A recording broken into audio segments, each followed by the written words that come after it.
Olá, sejam todos bem-vindos. Começando mais um programa Obsessão e Desobsessão. Hoje, a segunda parte do capítulo 36, O Médium Obsediado. Agora vamos dar as boas-vindas para os nossos participantes. Hoje estamos quase todos reunidos. Só faltou a nossa querida Águia, nosso querido Beto, mas com certeza semana que vem eles vão estar aqui com a gente, né? Seja bem-vindo, João, na segunda parte do capítulo 36. Obrigado, é um prazer estar junto de vocês novamente. A gratidão é toda nossa de estar recebendo vocês aqui. Gratidão, Ale, você também, por estar aqui com a gente.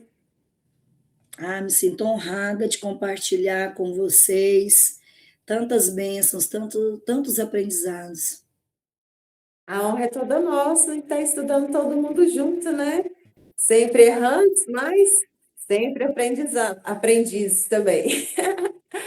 Seja bem-vinda, Silvia, nossa canarinha. Boa noite a todos. É sempre um prazer contribuir com o estudo e aprender também. Eu aprendo mais do que qualquer outra coisa. Né?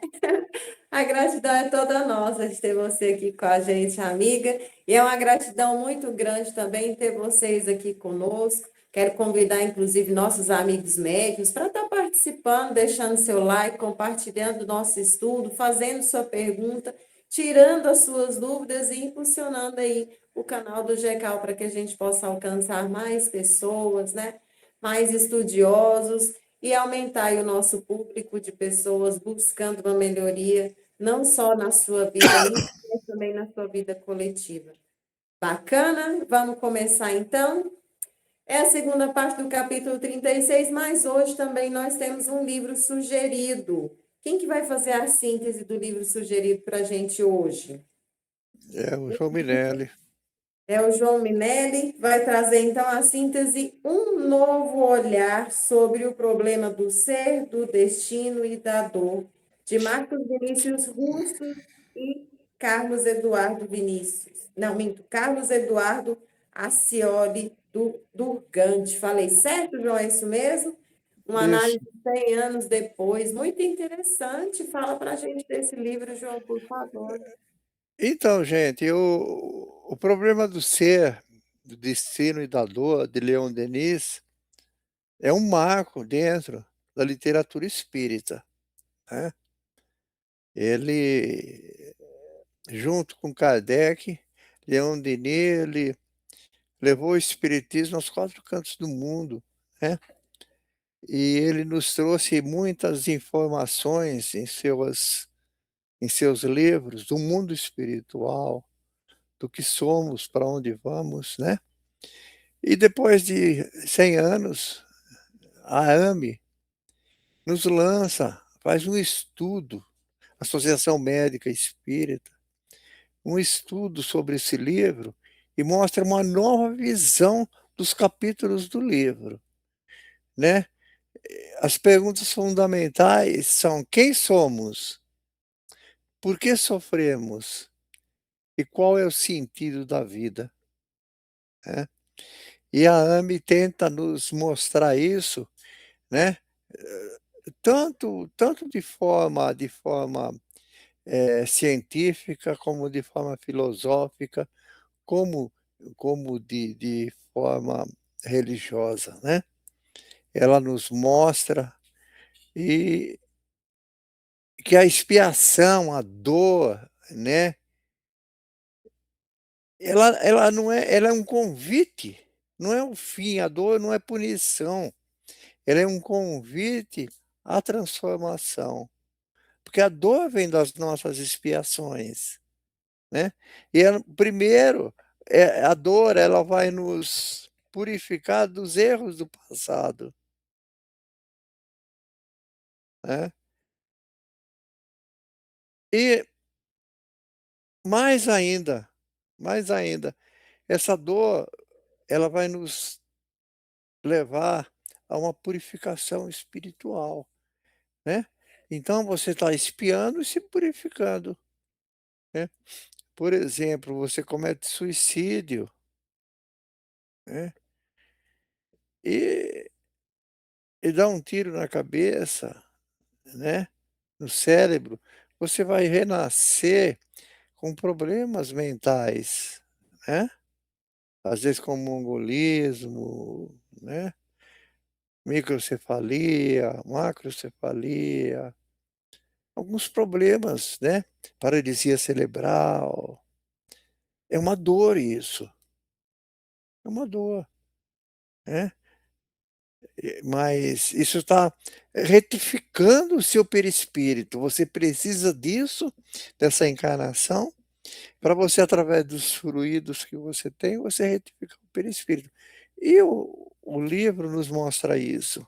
Então eu li esse livro, eu não li o livro todo, porque eu li alguns capítulos que me interessaram, mas é espetacular, é espetacular. Vocês leem o livro, né, que ele nos traz um exemplo do pêndulo, o pêndulo balançando, né, com a nossa proximidade e nossa distância de Deus. Uma coisa maravilhosa. Leiam o livro, recomendo a todos. É isso. Muito bom, muito obrigada. Eu estou lendo o primeiro, né? Depois que eu terminar o primeiro, eu vou ler esse daí também. Já estou até com borboletas na barriga. Muito bom mesmo. Eu sou suspeita, porque eu adoro o livro. Vamos lá, então? Vamos começar com o texto, abrindo espaço para a nossa querida Silvia, para ela trazer o texto para a gente começar com as nossas dúvidas do dia. Com você, Silvia. Continuação do capítulo 36, do livro Obsessão e Desobsessão, terceira parte da reunião de desobsessão. Presenciamos um caso desse tipo. Ellie é portadora de uma fascinação que se tem mostrado resistente a quaisquer orientações. Certa feita, apresentou-se no CE Ivon Costa, dizia ser médium em grande atividade mediúnica e desejosa de frequentar as reuniões que julgava adequadas ao seu grau de desenvolvimento. Contou que exercia sua mediunidade em casa, onde recebia, através da psicografia e da psicofonia, conselhos para todas as pessoas do seu conhecimento. Solicitados ou não, esclarecida quanto aos inconvenientes desta prática, foi convidada a frequentar as reuniões públicas e aconselhada a não se descurar do estudo da doutrina e do labor da caridade. Ela realmente frequentou, durante certo tempo, as reuniões públicas, mas passou a trazer páginas que afirmavam serem psicografias, constando de conselhos e orientações assinada pelos mentores do centro e recebidas em seu lar. Tais mensagens eram completamente desconexas, confusas e incompreensíveis, embora Ellie as julgasse de alto nível. Muito obrigada, Silvia. Eu vou começar com você, tá bom, Ale? O João trouxe a síntese daquele livro maravilhoso para a gente. E a gente vai abrir, então, com a primeira questão. Ale, qual que é o critério mais seguro para identificar comunicações espirituais verdadeiras? Lá no livro dos médios, fala que não há outro critério para discernir o valor das comunicações senão o bom senso. Então, como o texto ainda disse aí, das mensagens confusas, desordenadas, então, se ela traz uma mensagem que você já tem um conhecimento e está confuso, está irracional, contradiz com conhecimentos já consolidados, seja científicos, seja doutrinários, ele não resiste a uma análise séria. Não deve ser aceita. Só porque está com um nome, às vezes alguma assina com um nome conhecido. Não quer dizer que porque é um nome conhecido, ela seja autêntica. Então, tem que passar pelo crivo, sim, do bom senso. Então, outro critério também é forte a linguagem e os conselhos que essa mensagem traz. Porque dependendo do que a mensagem traz, espírito superior, ele não vai trazer mensagem que vai te deixar confuso, que vai te pessoal, que te vai induzir à vaidade, que vai estar com exageros, elogios, amarguras, vinganças. Ela sempre vai estar voltada para autoconhecimento, para que a gente fala tanto da reforma íntima, uma responsabilidade no bem. Então elas vão estar voltadas, você tem que perceber o conteúdo ali daquela mensagem. Então, aquela comunicação que está exaltando demais o ego, incentivando o medo, dependência ou milagres, descrevendo e aqueles sensacionalismos. Então, você já pode duvidar, sim, dessas mensagens. É o que nós tanto falamos dos graus ali de obsessão, pode ser até uma fascinação aí, porque para médium do texto estava tudo ótimo, tudo bem. E a comunicação ela tem que se passar. Se esse assunto vai contradizer com o que a gente já sempre está sabendo, causa e efeito, moralidade, fraternidade, então ela tem que sim passar pelo crivo ali da razão. E sempre lembrando, né, que essa análise não é para o profissional, é para aquela comunicação naquele momento. É isso. Bem lembrado, né? A avaliação, né? A gente não leva para o lado pessoal, é um trabalho em grupo, é uma unidade, somos um corpo, né? João, você gostaria de complementar, fala da lei? Então, eu posso dizer o seguinte, que num trabalho de pronto-socorro, não tem muita influência, né, se aquela comunicação é verdadeira ou não. Porque aquele espírito que está ali, ele tem que ser tratado, né? Se ele for um espírito brincalhão, se ele for um espírito falso sábio, se ele for um espírito malfazejo, ele precisa de tratamento, né? Então, não importa se a comunicação é verdadeira ou não, ele vai ser tratado da mesma forma, né? O que a gente tem que se preocupar são com as mensagens dos nossos mentores, né? Espirituais, os avisos que os mentores nos dão. E uma análise crítica, você vai, vou dar um exemplo, um exemplo é melhor. Via de regra, tem casas, tem salas mediúnicas que estabelecem ou o mentor fala no início do trabalho ou no final, né. Aí eu pergunto a vocês, né, o mentor veio no meio do trabalho, isso já aconteceu várias vezes em sala mediúnica, lá na Federação Espírita de Goiás, onde eu trabalhava, né. E o mentor veio no meio do trabalho, sabendo que no final era o espaço dele no início. Você interrompe o mentor, você fala: "Meu amigo", porque o mentor, quem é o mentor? Vamos lá, quem que é o mentor, né? Vamos esclarecer isso. O mentor, ele é um espírito haitiene, né, analogia também, tá certa, que desencarnou e está trabalhando lá no centro, como mentora, né. Isso não transforma a Haitiene em algo pior do que ela é hoje, e também não transforma ela em algo melhor do que ela é. Ela vai continuar sendo o que ela é, com a mesma quantidade de conhecimento.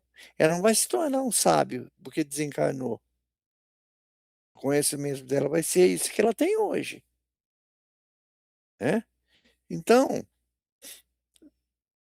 aí esse mentor ele vem no meio da reunião e você fala para ele: "Meu amigo, agora não é a hora, você vem no final, agora nós estamos em trabalho desobsessivo, né. Eu posso fazer isso? Posso. O mentor vai achar ruim? Se ele achar ruim, ele não é o mentor, né? Porque os espíritos mais evoluídos, que têm a capacidade de trazer mensagens para nós, eles não se, vamos dizer assim, melindram, né, com esses acontecimentos banais. Ele não se melindra, ele fala: O "Tá bom". mentor evoluído, ele nem interrompe, João. Ele Hã? sabe a hora certinha. O mentor, quando ele é evoluído, ele não interrompe, ele sabe a hora certinha de Sabe entrar. a hora certinha, ele não vai interromper. Muito bem colocado, Etienne, muito bem colocado. Então, você tem que se preocupar são com as orientações que você recebe daquele que se desmentor, né.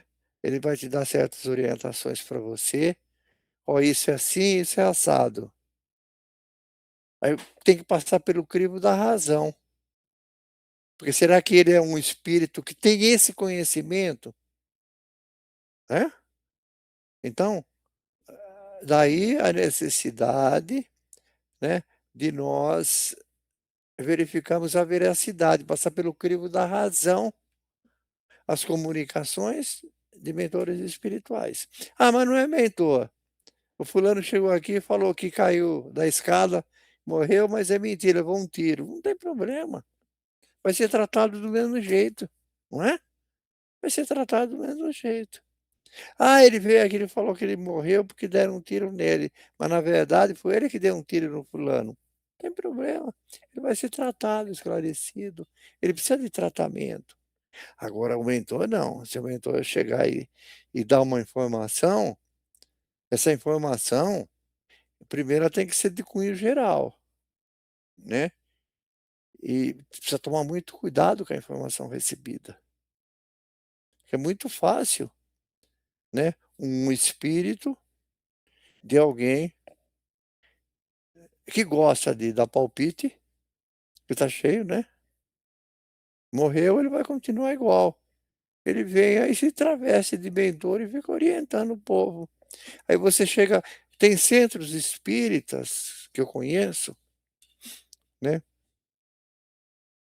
que o pessoal entra num processo de fascinação, é obsessão coletiva.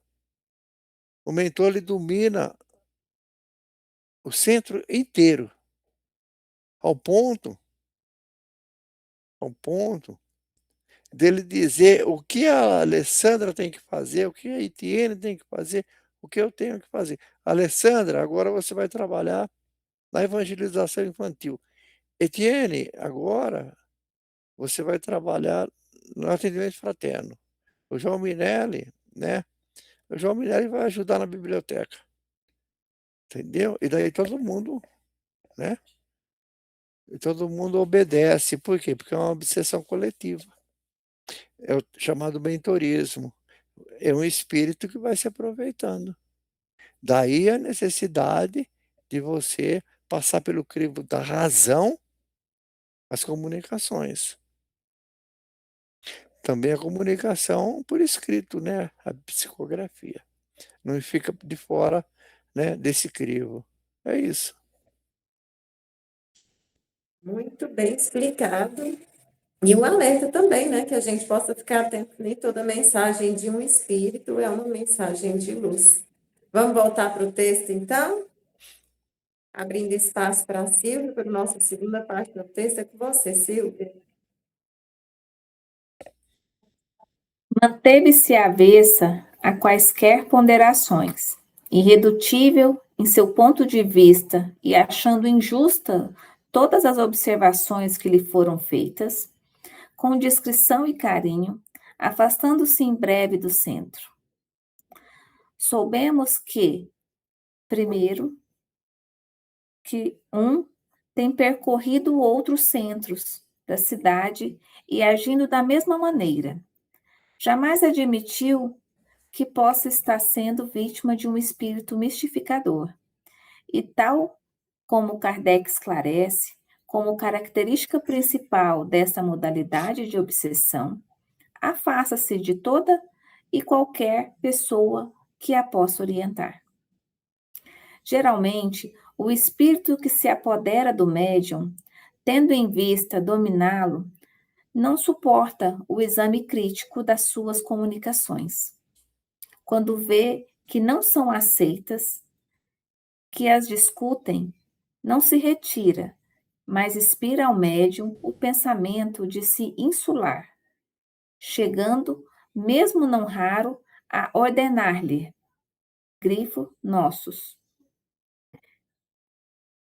Este comentário de Allan Kardec e o que transcrevemos a seguir são da maior relevância para que se perceba a diferença existente entre a atuação de um espírito desejoso de enganar e fazer o mal e a do espírito que somente pratica a caridade e o amor, ensinando o bem e a verdade. Obrigada, Silvia. Vamos agora para a segunda pergunta com o João. Aproveitar que você já estava com a fala, João, vamos continuar com você mais um pouquinho. João, qual comportamento do médium pode indicar influência obsessiva? Pode indicar, não quer dizer, né, que aconteça, né? É um indicativo, né? É o milindre a crítica, né? Então o médium, ele se acha infalível, porque quando faz a avaliação ela já falou aí, a Alessandra, é daquela comunicação, daquele trabalho, não é da pessoa, né. Agora quando aquele trabalho que a pessoa está exercendo, né, precisa de correção, todos os nossos trabalhos precisam de correção. O meu, todos os trabalhos precisam de correção, porque nós não somos perfeitos, nós somos perfectíveis.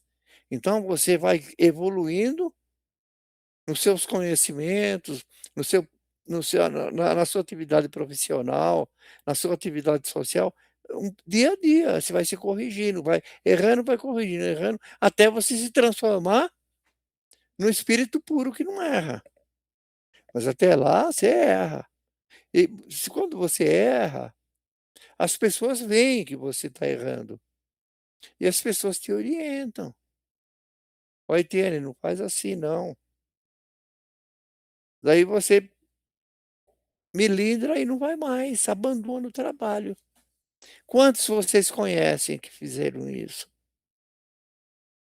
né? Já falaram, só na minha sala, que eu trabalho na mediunidade, teve uma posição, falar: "Ah, mas a forma de vocês, vamos dizer assim, a abordagem, né, tem que ter uma abordagem mais carinhosa, né". Mas é tão difícil você falar o que é carinhoso para Alessandra, o que é carinhoso para Eti, o que é carinhoso para mim, né. Então eu faço uma abordagem com a Alessandra, não faz assim, filha, melhora um pouco, você pode melhorar. Aí você não vem mais. Então essa é um indicativo que ela está com um processo obsessivo.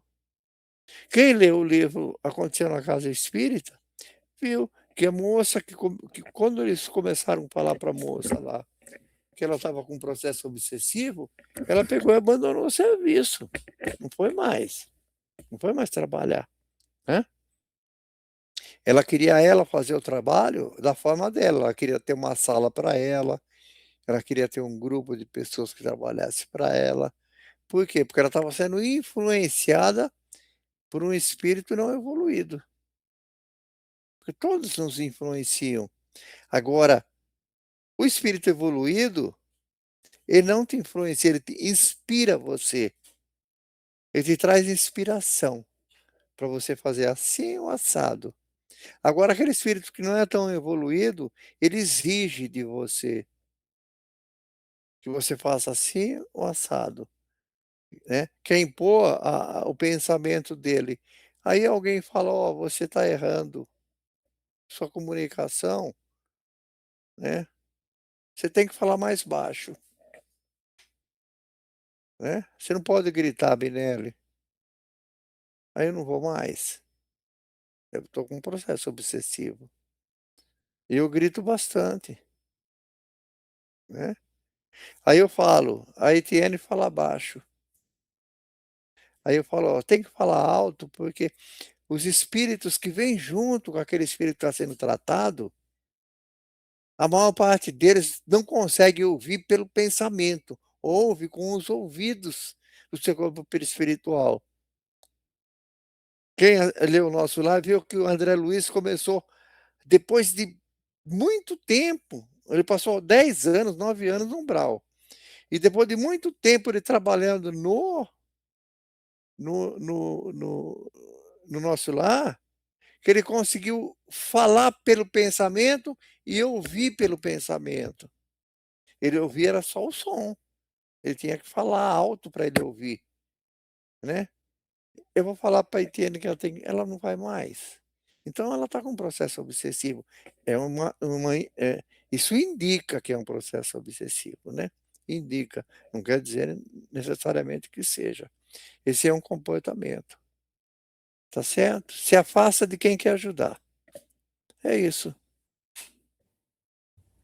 É um milímetro mesmo, né? Todos somos eternos aprendizes. Quem dera se nascêssemos todos uns Chicos Xavieres, né? Ale, você gostaria de complementar a fala do João? Deixar bem destacado que não é uma regra, né? São sinais de alerta. Não quer dizer que todos são, mas é um sinal bem preocupante de levantar ali a antena. Então, alterações da personalidade, do humor, quando eles começam a ficar muito irritados, explosivos, principalmente nesses casos quando são contrariados o que eles querem, tendem também a ter um isolamento, se fechar mais, para não ter muito convívio com quem poderia oferecer ali um conselho mais lúcido, bom. Porque por isso é importante estar trabalhando em grupo, porque o outro vai observar primeiro que você, vai perceber primeiro que você, principalmente quando tem médios mais experientes. Para isso tem um coordenador da sala também, para poder estar atento a esses sinais, às vezes que são tão sutis. Então, o orgulho, a vaidade, ela fica bem exagerada. É o único a receber mensagens. Quando eu começo a pensar, eu sou o único a receber mensagens melhores, mais bem elaboradas, de mentores, também são indicativos. Essas que o Minério já disse, né? Que eu não sou todo com milindre, que sou intocável, ninguém pode falar nada para mim. Quando eu penso que eu não preciso estudar mais, eu já sei o suficiente, então eu não preciso ouvir críticas construtivas. Então, tudo são sinais que pode sim haver um processo obsessivo. Começa a afastar do estudo da disciplina, porque ele já está bom demais, então já não precisa. É isso. Então, para exercer você ser um bom instrumento, nós temos que ter principalmente humildade, fraternidade, o amor, que é o contrário de quando você está num processo obsessivo que tenta te afastar. A Alessandra, tem um outro ponto que eu queria colocar, são indícios, não quer dizer que seja processo obsessivo. Você falou do estudo, né, a pessoa não quer mais estudar. Então na hora do estudo, o espírito que está obsidiando faz ela dormir, e a pessoa dorme, entendeu. Não quer dizer que ela esteja, às vezes a pessoa está cansada, é uma situação, né. Agora se normalmente ela dorme, é porque ela está com um processo obsessivo, tem influências, né, negativas, né, tirando o foco dela do aprendizado, né, para ela poder ser dominada mais fácil. É isso. Aí estão vários pontos de alerta, né? Para a gente ficar de olho vivo em quem trabalha no campo mediúnico e quem não trabalha Até também. nas palestras, né? As palestras Verdade. públicas, a gente vê Vamos gente então dormindo, para o... bocejando. Perdão, pode falar. Até nas palestras públicas, Às vezes a gente vê pessoas dormindo, bocejando, já para impedir aquele conhecimento, aquele acesso. Verdade, acontece muito. Vamos para o texto, então? A última parte é com você, Silvia. Diz-nos o mestre Leones, referindo-se à análise das comunicações. Repetimos, este meio é único, mas é infalível, porque não há comunicação má que resista a uma crítica rigorosa. Os bons espíritos nunca se ofendem com esta, pois que eles próprios a aconselham, e porque nada têm que temer pelo exame. Apenas os maus se formalizam e procuram evitá-los, porque tudo têm a perder. Só com isso provam o que são. Idêntico proceder vale para os médiuns. Aqueles que se melindram por uma que outra observação que lhes faça, que por qualquer motivo sintam-se feridos no seu amor próprio e que por isso se afastem da reunião, estarão comprovadamente sob o assédio de obsessores. Há médiuns que se julgam infalíveis e que, o que é mais sério, jamais admitem que possam sofrer sequer uma influenciação espiritual de ordem inferior. Julgam-se imunes, como que vacinados contra as obsessões. No entanto, como é fácil resvalarmos. Como somos frágeis perante as nossas próprias fraquezas.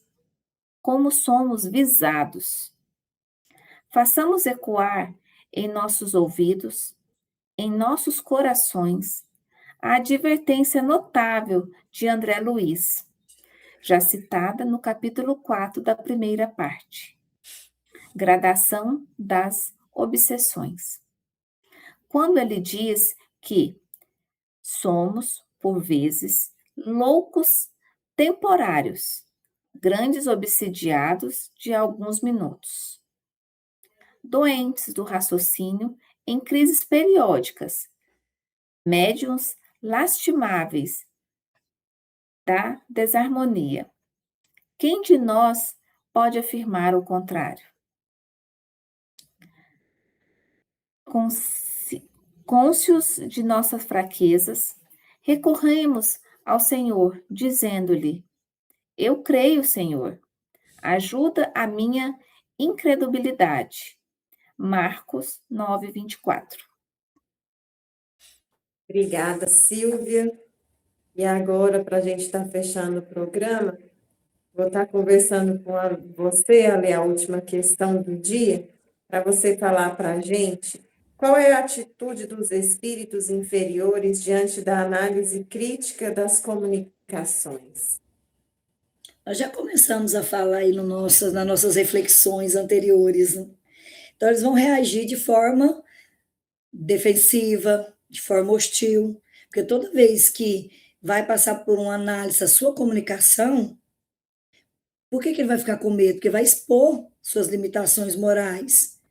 Por isso que quando são questionados, eles já ficam irritados, porque aí a vaidade já é acionada. Então, porque como eles vão buscar impor as suas ideias, falsas muitas vezes ideias, então vai fugir daquela razão, do bom senso. Isso vai demonstrar a inferioridade deles. Então, eles desconfiam, atacam quem critica, porque na cabeça deles é uma crítica. Ainda vai estimular o médium a achar que a crítica é a ele. Então, vai isolar esse médium do grupo, principalmente quando é um grupo sérios, né? Quando não é um coletivo, né? Então, ele vai afastar desses grupos sérios para poder ter mais poder sobre esse médium. Quando é um espírito superior, nós até falamos já em cima, ele vai estimular essa análise, porque não é isso que eles já debatem? Olha, verifiquem as palavras, o conteúdo da mensagem. não é só uma assinatura.